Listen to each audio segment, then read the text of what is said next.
under the law, nobody is allowed to cause harm to a fellow citizen.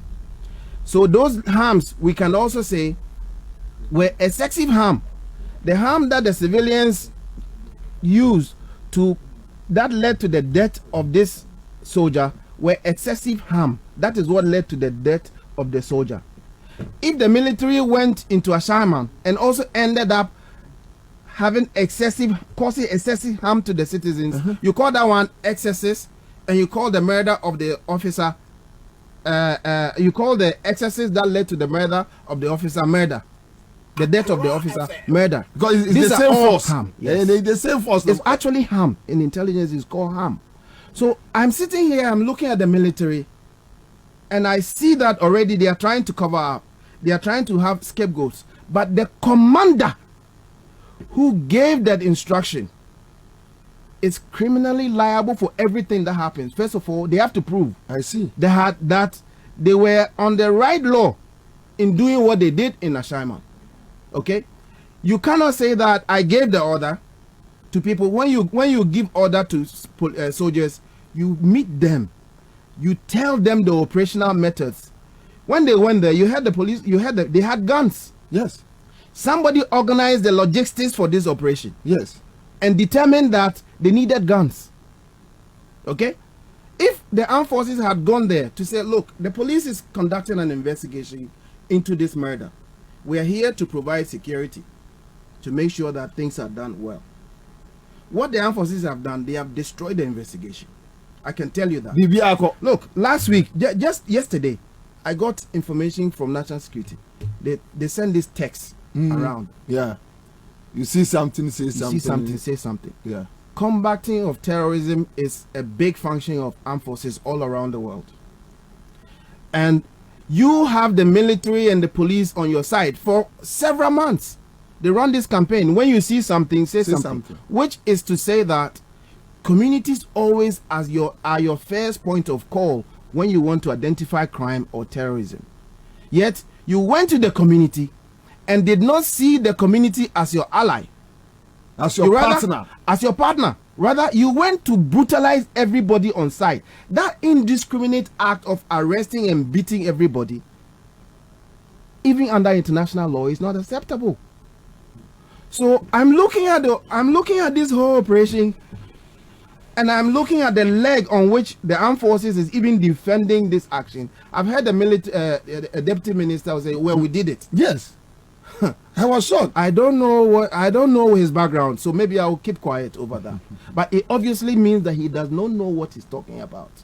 Anybody who admits that we sanctioned this operation, that we send military people to go and investigate murder without any background in homicide investigations, without any intelligence of where to look and who to cooperate with, does not know what he's talking about.